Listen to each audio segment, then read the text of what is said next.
My name is Ludmila Morozova. It's best just to call me by my first name. Today, I'm going to speak with you about honesty and about why we are so easily allured by our own delusions. I am sure that many of you know the famous experiment, Universe 25, about heaven becoming hell. You know that during this socio-psychological experiment, mice were placed under ideal conditions. They could breed as much as they wanted. There was no competition. There was unlimited food. Nonetheless, the experiment ended very badly. They all died.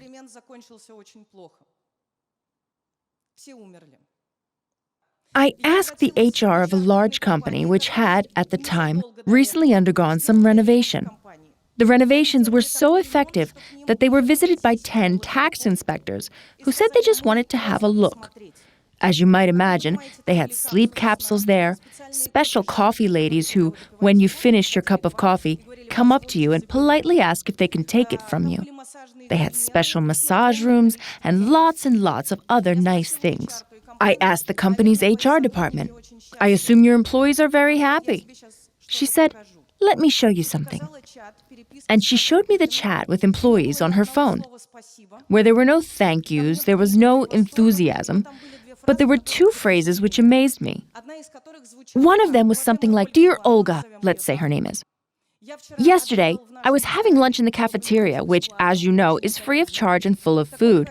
And I would like to inform you that there were not enough almond flakes in the pumpkin soup." And the second message, "Dear Olga, this is the second week in a row that you have ordered 20% fat lactose-free milk in here, and I only drink 15% fat milk. I cannot work in these conditions." So Olga asks me, "Ludmila, what do you think? How should I respond to this?" Well, I have a suggestion, but it's definitely not suitable for the chat. So, to summarize, the main conclusion we can draw from this is that we, as executives, very often get easily bewitched by our own illusions. When I laugh about other people,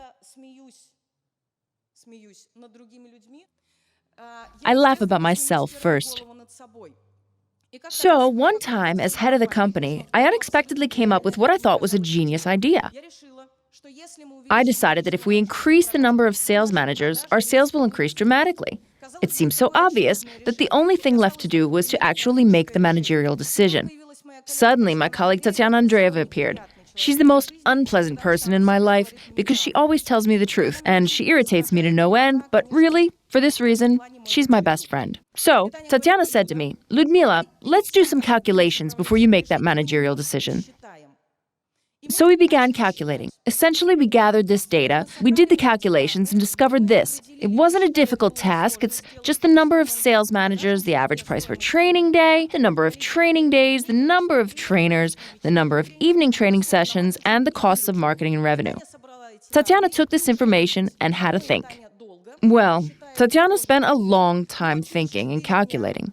But 4 days later, Tatiana said to me, "Ludmila, I have some news." I said, "Start with the good news." And she replied, "Okay, look at this," and showed me this. So, you understand, this is good news for Tatiana. Well, in her mind, it's good. For those who know about statistical analysis, you will, of course, have noticed that indeed it is good news. The number of managers, here the good news is underlined in red, does in fact affect the number of training days sold. So I reply, "Tatiana, this is good. I knew I was right. I was very happy about this." But Tatiana said, "Well, wait, there's bad news." And the bad news looked like this. And this means that only 17% of the increase in training days depended on the number of managers. And I asked, "So what?" Tatiana says, "This is what. This means that 83% of the data is simply not being taken into consideration. We simply don't know it.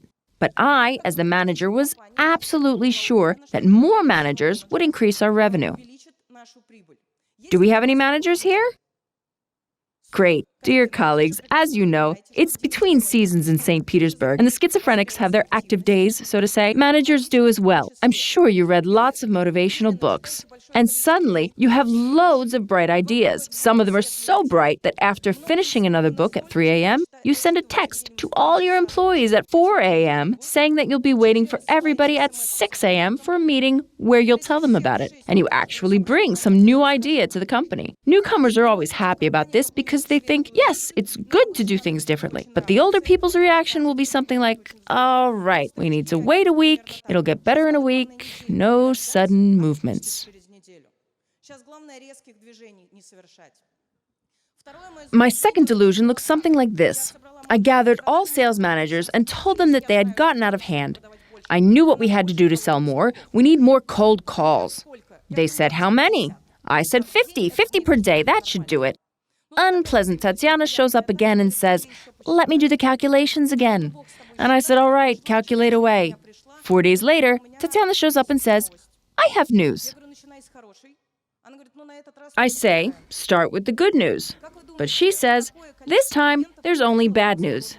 How many clients do you think we got from cold calls? 0. Absolutely 0. Tatiana says, I calculated everything. We only get clients through conferences and word of mouth. So, Ludmila, stop making strange managerial decisions.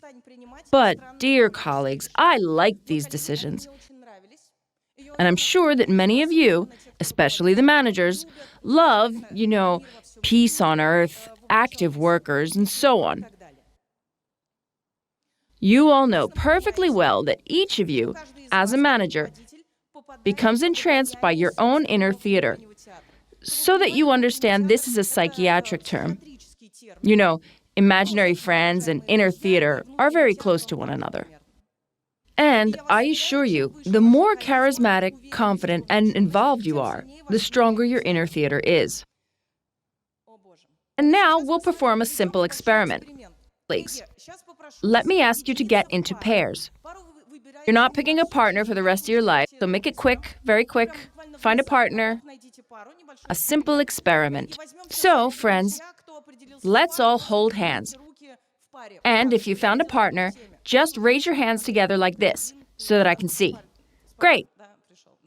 Are you all alone? Okay, pay attention. I'm going to give you a small task. Your task is to solve this problem within 10 seconds. I have one request. You can put your hand down or sit like that. So, you will have 10 seconds to solve this exercise.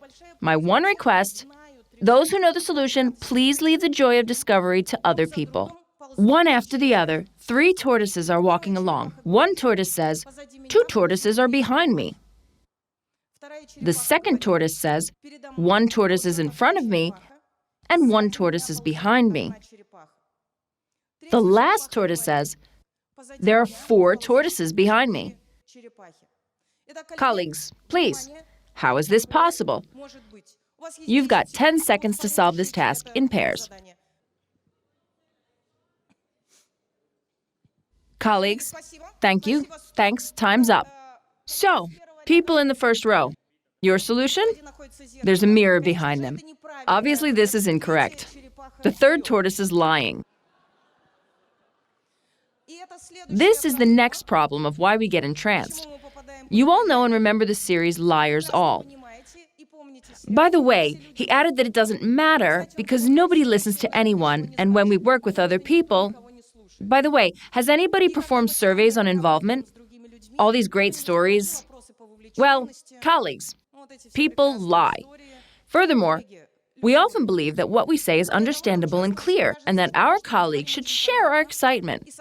But when we excitedly approach our colleagues, we very often become like what Adizes called a seagull manager. We fly over, take a crap, and fly away. I have an interesting case in this regard. The owner of a company, I won't say which one, he had decided on love as a value. He liked it very much, enlightened as he is, in spiral dynamics, if you know what that is. He reached some green zones, and so, being so enthusiastic, he said to me once, Ludmila, tell my employees about love. And I said, okay, so some unknown woman comes to your office, talks about love, they'll think, is this a sect? You tell them instead, and I'll tell them about the 5 steps. He said, okay, fine, gathered all his employees. They, amazed that the owner himself had descended from on high to see them, were sitting neatly. He said something like, people, we no longer understand one another. We have closed the doors of our flats, and it's as if we have forgotten about other people. They're all around us. We don't feel each other. We don't have this unification anymore. People, we no longer see the forest for the trees. But the employees, so that you understand, are looking at him as if the lights are on but nobody's home, taking nothing in. They're sitting like pigeons, like this. I wonder what's going on inside their heads. Maybe it's just white noise, just waiting for the coffee break. So, 30 minutes later he finishes and asks, so, any questions? Do you think there were any questions? No questions. Then he says, colleagues. One guy sighs and says, I have a question. Yes, replies the owner.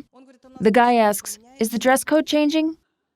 And the owner says, it's all at your fingertips.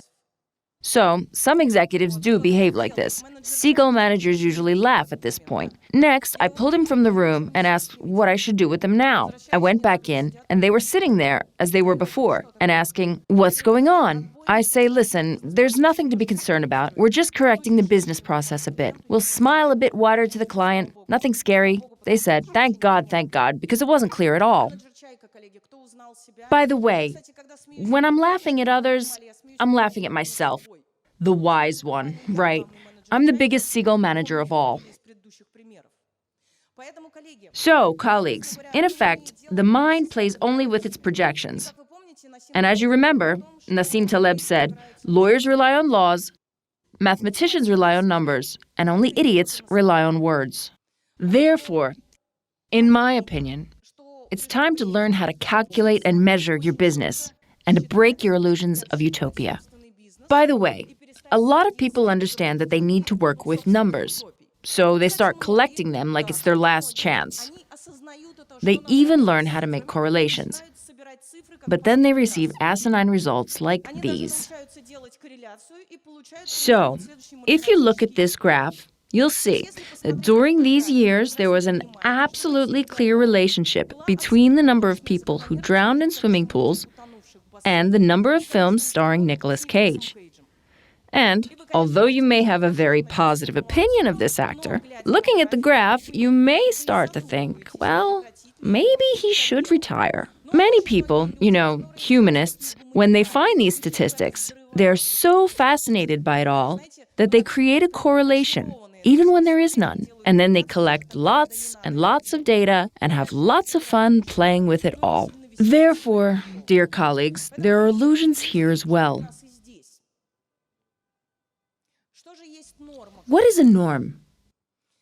Who has calculated Chez Sigma at least once in their life? Ah, great. So, pretty much everyone is a virgin in this sense.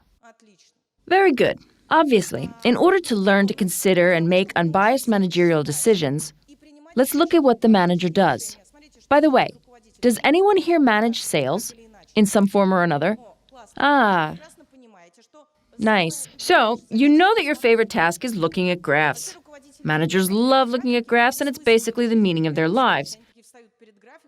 They look at a graph and see that the graph line is rising. Good. Graph line's falling. Bad. There's some funny people over there. Hey, you're my best friends. Look at this one. So, looking at this graph, can you tell that your employees worked well this month?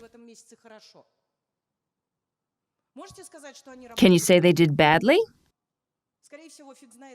Well, God knows how they did. And there's one simple reason why you can't say for sure what within this mass of data shows how your system really works and what is totally random. Because you make strange managerial decisions very often. For example, something happens and a worker's late. You have employees like this, right? So someone's late and you think, God, this is bad. Maybe our security and control system are outdated. And you start digging up and changing the whole system instead of addressing the issue with one employee. Or your system is struggling, but you cure only the individual case. This is usually because you just don't understand where you have a systemic problem and where there's an individual one. But colleagues, you can work this out today. All right? Ready to take notes? This is some secret Masonic knowledge. Starting tomorrow, you'll be able to do the analytics. It's so easy to calculate Six Sigma. First, load the massive data, for example, for May, and find the average. Colleagues, can you do that? Yes, it's not hard. Second, you look at the scope for this month. This is difference between the maximum and minimum value. Is that clear? Nod if it is. Super. Third, download from the CRM the data for the previous 12 months and calculate the average scope for the previous 12 months, including your month. Do this for 13 periods. Is that clear? Okay. Then you go to Google and download the GOST, which are state standards. But who knows what GOST is? This man in the first row knows. So, GOST came after the short control charts. Download it, and inside you'll find, don't be afraid, even if you're a statistics version, you'll find one coefficient, D2. So, find the coefficient. See, it's obvious that this man works with statistics. He's the only one laughing. He understands.